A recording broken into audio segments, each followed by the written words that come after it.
Hey y'all, it's Storm. You're listening to my fellow Tennessean, Paula Casey, and how Tennessee became the last state to ratify the women's right to vote. It's going to be a good one.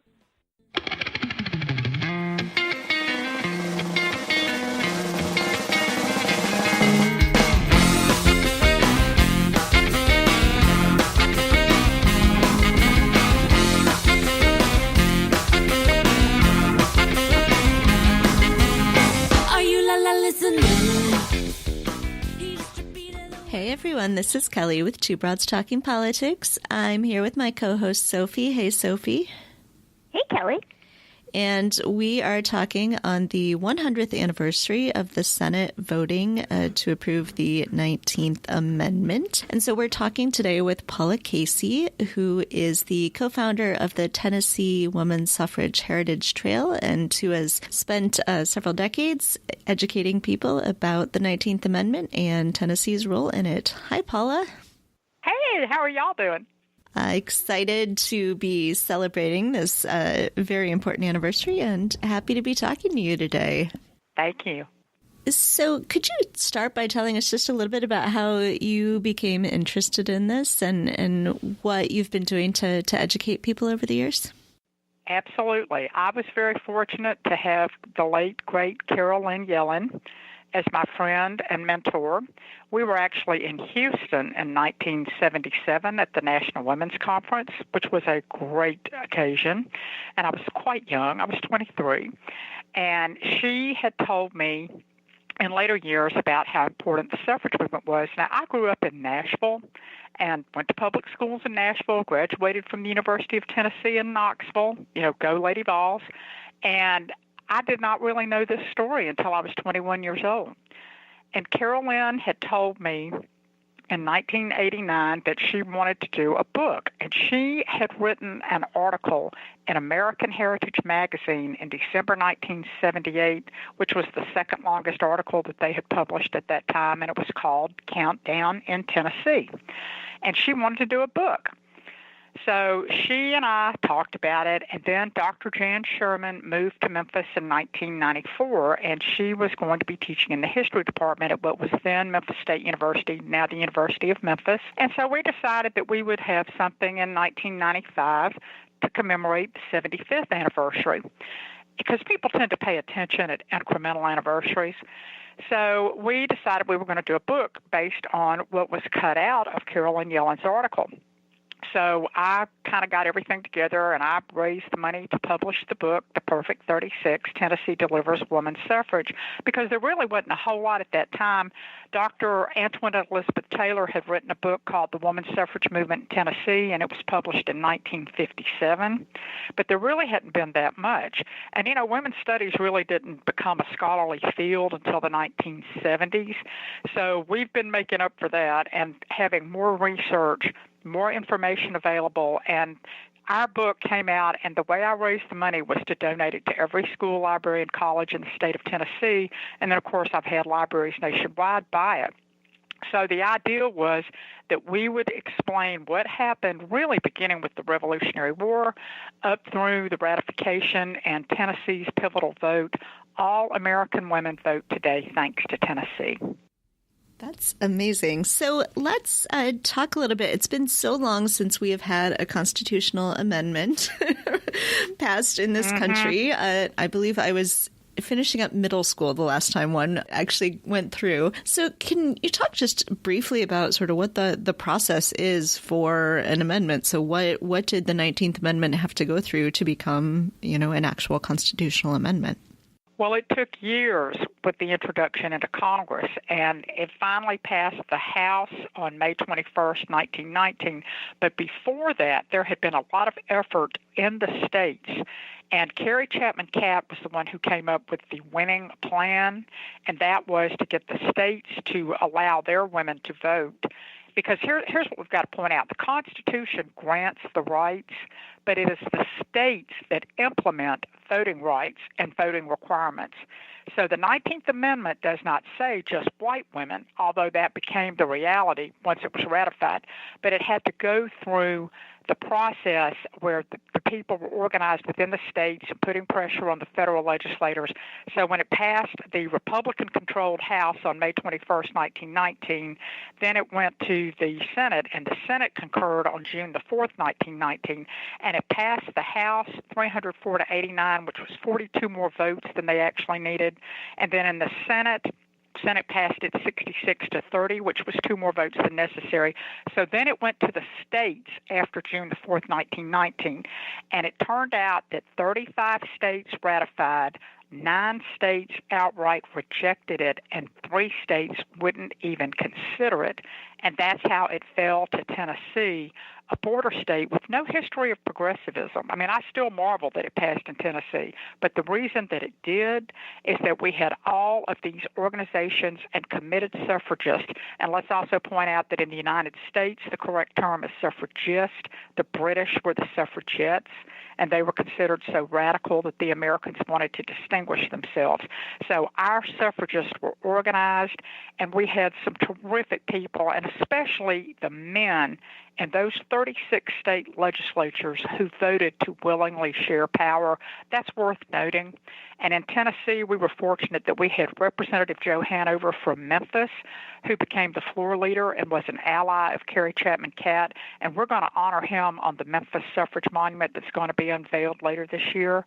And we're putting monuments up across the state of Tennessee because we know that heritage tourism is going to be a big deal this year and next year and the years thereafter as people look for information about these brave, patriotic, visionary people in the state legislatures and those who organized for the cause. And I think it's important for us to remember that these people who were so committed to the suffrage cause believed in something greater than themselves, and many of the early suffragists knew that they were not going to be able to achieve victory in their lifetime, but they did it for us, so we are the beneficiaries of that peaceful revolution and ratification. Tell us a little bit about that battle in Tennessee. Sort of how did it come about? Because I know the vote was pretty close, wasn't it, to approve the 19th Amendment? Oh, yeah, it was very close. Of course, the Senate passed it 25 to 4, and my friend, who is now my congressman, Steve Cohen, back when he was a state senator, he used to say, well, the state Senate got it. You know, the ones in the House are the ones they had to work on. But in the House, it was so interesting because the governor called a special session reluctantly, and he won his party primary, and he called the special session in August of 1920. And so the pro- and anti-suffrage forces were working out of the Hermitage Hotel, which is still in downtown Nashville by the state capitol. And then they had the Tulane Hotel, and all of these people were in and out of Nashville. It's just remarkable how it happened, but the strategizing, and Governor Roberts had to assign Representative Hanover a bodyguard because he had death threats. I mean, this was really intense. It's hard for us to imagine today how controversial it was, but it was, and that's the nature of any political movement. You have the pros and the cons, and you look and see how these movements evolve and what is the end game. And I think in Tennessee, it was so significant that we had organizations across the state, and we had remarkable women step up. And really, the Tennessee suffragists were relentless. They were the original persisters. And they had men in the General Assembly, particularly with Representative Joe Hanover and Representative Banks Turner from West Tennessee. And we had Sue Shelton White, who was the only Tennessee woman put in jail fighting for suffrage. And we have a statue of her in Jackson, Tennessee, in front of City Hall. So looking at what these people did with their organizations and strategizing and persisting, it's just such a remarkable story, and it was a nonviolent revolution. The suffragists themselves were not violent. Now, violence was inflicted upon them because there were people who did not want the status quo to change. So the story is just remarkable, and I'm really pleased that we've got the book, the ebook, the audiobook, and we've done the Tennessee Women's Suffrage Heritage Trail so that people can find the sites, the markers, the monuments, and the individuals who were significant. You mentioned that the amendment doesn't say only white women, although that's sort of what it became at first. in the book, you talk about some of the women of color who were themselves suffragists. Can you talk a little bit about that and the importance of race in this discussion? Right. Let us just say up front that they were racist and nativist. They were products of their time, the white women leaders. But we were very fortunate that in Memphis we had Mary Church Terrell, and of course Ida B. Wells was run out of Memphis because she was an anti-lynching journalist, but she understood the quest for equality. And we're going to have Ida B. Wells and Mary Church Terrell on our Memphis suffrage monument called Equality Trailblazers. But Ida B. Wells, Mary Church Terrell really set the standard. And you know the two of them were also co-founders of the NAACP. So the idea that black women were not involved is erroneous. They were very involved, and they were just as persistent. And in Nashville, we have the Tennessee Women's Suffrage Monument that was unveiled in August 2016 in Centennial Park, which was the site of many suffrage rallies and parades. And we put Frankie Pierce on there. Frankie Pierce was very significant, and she worked closely with the suffragists across the state. Just a remarkable woman, and she understood, just as Sojourner Truth did, the significance of racism and sexism in the movement, that she was able to be very persuasive and just became another great suffrage leader. So that's why I wanted to make sure that she was depicted on the Nashville Monument.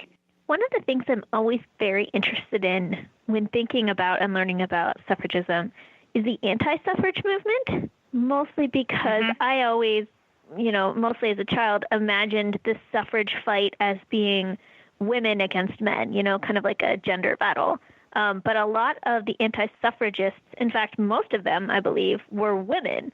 So can you talk a little bit about why women would have opposed their own enfranchisement? We see it that way. They didn't.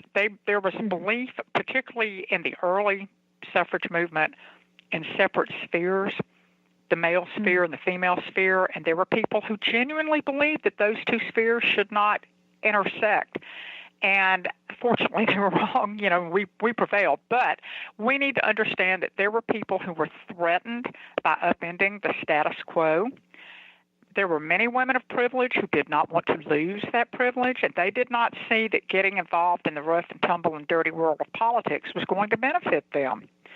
And it's interesting to me that there were wealthy women who were helping to fund the anti-suffrage movement, like Geraldine Dodge and so many women, but yet we were able to counteract that in Tennessee. We had a lot of wealthy women in Tennessee who did believe in suffrage. It goes back to this idea of what you believe about self-government. And the suffragists believed that democracy was not a spectator sport, but you had women who did not want to be involved in politics, who did not feel that it was necessary for them to have the vote for their wishes to be expressed because they felt like their husbands or their fathers or their brothers did that. They just didn't want to be bothered. And I've got to tell you a story. Back in the 1970s, I was working in the newspaper business in Clarksville, Tennessee, on the Tennessee-Kentucky border, and Bella Absa came to Austin Peay State University to speak. This was where the anti-ERA forces turned out. You have to understand suffrage history to understand where all these antis come from. And I remember she was asked a question, and some woman said, I don't want the Equal Rights Amendment to pass. And I remember Bella just stood there. She took off her glasses, and she said, you may not want equal rights, but we're going to get them for you anyway. And it was the same thing about suffrage. You may not want the right to vote, but we're going to get it for you anyway. And, of course, now, once something passes and it becomes the norm, and then nobody questions it because it's just the way it is. And so that's what the suffragists were fighting for, was to make sure that the right to vote became the political norm. And fortunately, we prevailed. And there was also the intention of the suffragists to make sure that it was enshrined in the Constitution, because you had some folks, the states' writers, nothing is new. This states' rights stuff goes back, since the beginning of the country. And these women who wanted the states to do it really didn't understand that what the states give, the states can take away. And that's why it was so important to have it enshrined in the Constitution.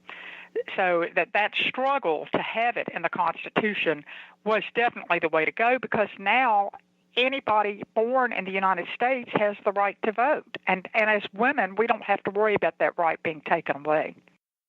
You mentioned the Equal Rights Amendment, which, of course, still has not been ratified. One more state. Do you think that there are lessons from the struggle for the 19th Amendment that could be useful in thinking about the Equal Rights Amendment, either whether we can sort of get it, ratified by one more state and the timeline extended, or if we had to sort of go back in and restart the whole process? Do you think there are lessons that we could be learning from the 19th Amendment struggle?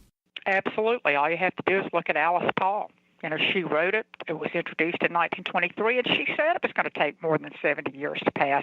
Isn't it interesting that the March for Equality has to overcome so many obstacles, that people are threatened by that? And we don't have it in our Constitution. Other countries do, but we don't. And I do think it will eventually pass. And then again, it'll become the norm, and people will wonder what was the big deal. But it's always about money. You follow the money and the discrimination that still exists. And, of course, right now we're going through this aberrant interregnum, and, God, let's hope we emerge stronger. But the whole idea that women have to fight for equality and that our Constitution does not provide for that, it's just really so Neanderthal. But it is going to pass, and, we just have to keep up the fight. Carolyn Yellen used to say that women go through life doing the two-step, 2 steps forward and 1 step backward. Mm-hmm. And we just have to persevere. I mean, that's the lesson from the suffrage movement that's applicable to ERA. We have to persevere. The fight for equality is not easy, but the women who came before us did it, and we should do no less. And the women who came before us didn't even come that long ago. It always seems to me so far away, the 19th Amendment, but then I realized this morning, preparing for this, that both of my paternal grandparents had been born before the 19th Amendment had passed. So, I mean, I had direct contact. They both passed away, but I've had direct contact with people, very close contact with people who lived in a world where women couldn't vote. So it happened not that long ago, and so we can sort of still have that same energy today. It didn't sort of end a million years ago. It really wasn't that long ago that this happened. Absolutely. I mean, the fight for equality never ends. Mm-hmm. You think about any woman born before August 18, 1920, which was the date that Tennessee finally ratified, she was born without the right to vote. We don't have to worry about that. But you're right, it wasn't that long ago, and I think that's why it's so important that we celebrate, understand, and to really spread the word about the anniversary on June 4th, 1919, but also what we have to look forward to, having more women run for office. And, there's no easy answer, but we have to persevere, and we cannot become broken and disappointed and disillusioned. What those women endured for us to vote, we owe it to them, and we owe it to future generations to persevere in the quest for equality. What sorts of monuments and things are you going to have on the Tennessee Trail? Okay, this is so exciting. And let me give the URL. It's www.tn for Tennessee Woman, WOMAN, because that was considered plural and inclusive. TN Woman Suffrage Heritage Trail.com. And we have all of the monuments, markers, grave sites, anything related to suffrage is on this trail. And right now we have close to 70 items. And we keep hearing from people. We keep finding all these great stories. And I have to tell you, I was at the Cordell Hall State Birthplace of State Park this past Saturday, and I had not realized how significant Cordell Hall was. He was the longest-serving Secretary of State with FDR, and he was from Tennessee. He was a staunch suffrage advocate. And so I was just so excited to learn all this about him, and we're putting the birthplace up there on the Tennessee-Kentucky border in Byrdstown, Tennessee, on the Heritage Trail, so that people can learn about all of these folks who were really progressive and visionary, and they understood the importance of having women to vote. And it was a united Memphis-Shelby County delegation that introduced the 19th Amendment into the General Assembly, so we're really proud of that here in Memphis. but just knowing that all of these sites are identified so that with heritage tourism or students in History Day competitions, they can find this information. And my hope is that once these are all identified and we have the signage, that people will want to learn more, because these folks were just remarkable. They were ordinary people who did extraordinary things. And at the time they were doing it, they didn't realize it. They just believed in it. And so they persevered so that we are able to vote and participate in our democracy. Was there a hope among the people of Tennessee that they would be the final state to ratify it? You know, looking at the timeline, there was a pretty big gap between when the 35th state, Washington, ratified and then when Tennessee finally did, from March to August. So, you know, was there sort of a push to be the final one to put it over the top? What did that sort of feel like, do you think, to the people who were fighting for it? But that is a great question, because it is true. When Washington State became the 35th state on March 22nd, 1920, there were several states that were rejecting. So that's where the 9 legislatures that rejected it, you know, after Washington State ratified in March, then Delaware, Louisiana, and North Carolina rejected it, and Connecticut, Vermont, Florida wouldn't even consider it. So there were 35 states that ratified, and the only state that could possibly ratify that was left was Tennessee. And that's why Governor Roberts came under increasing pressure to call a special session. He didn't want to do it. You know, he was up for a nomination in his party primary, and he was really concerned about taking the side of the pro-suffrage. And he wasn't really sure he wanted to do it, but he finally came around and did it. And there were national people, as well as our Senator Kenneth McKellar from Tennessee. And these were back when, you know, the Democrats were a little bit reluctant. There were a lot of Republicans, and people have to remember the parties back then were not the way they are now. And so it was very interesting how the suffragists tried to rise above the partisanship and focus on the policy and the good of the country and participation in self-government. So after Governor Roberts finally called the special session, then they started coming to Nashville on August 8th and 9th, and then the final vote was August 18th. And it passed by one vote. And yeah, everybody hears the story about Representative Harry Byrne. It's a great story. Harry Byrne got the letter from his mother, and there's a statue in Knoxville of both Feb and Harry. But if Joe Hanover hadn't kept those pro-suffrage votes together, and if Representative Banks Turner hadn't changed his vote in committee to send it to the floor, it wouldn't have mattered how Harry Byrne voted. So we've got to remember the process that they went through and fighting off the liquor interests, the railroads, the manufacturers, all of whom were opposed to women's suffrage. They didn't know how women would vote. And so, you know, all of this, particularly the temperance movement, that's why the liquor interest fought so hard to keep women from voting.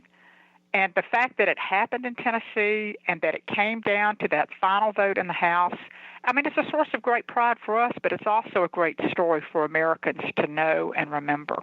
In the book, you have a lot of great pictures, but also a lot of great political cartoons from the time, which is just really fun to see sort of what, you know, sort of the pop culture of the day where it was thinking about what was going on.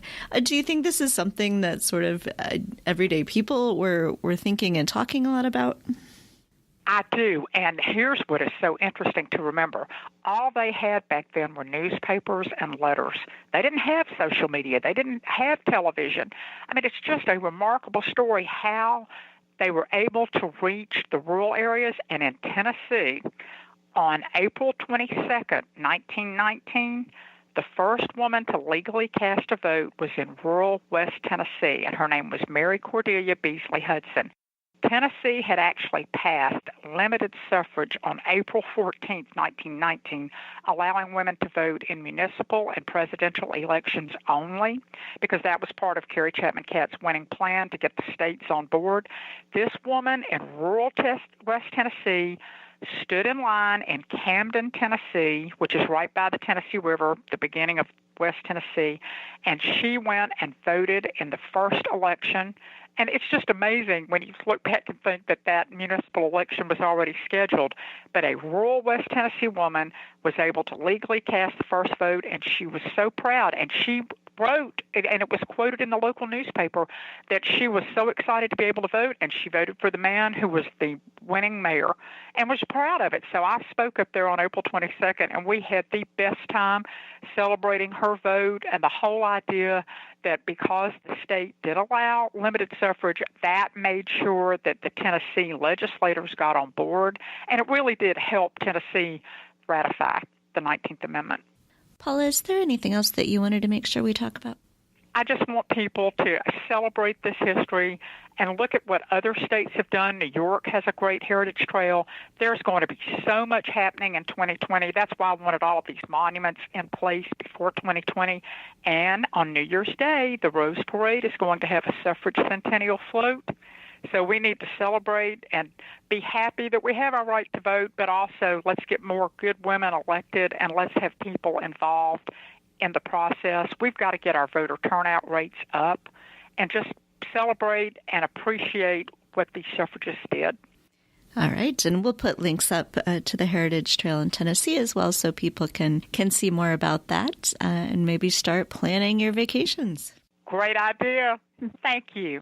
Yeah, Paula, thank you so much for joining us today. It's a really exciting anniversary, and will be another really exciting anniversary next year. And it's a lot of fun to talk about, so thank you. Thank you. Thanks for listening to Two Broads Talking Politics. Our theme song is called Are You Listening? Off of the album Elephant-Shaped Trees by the band Immunuri, and we're using it with permission of the band. Our logo and other original artwork is by Matthew Wethlin and was created for use by this podcast.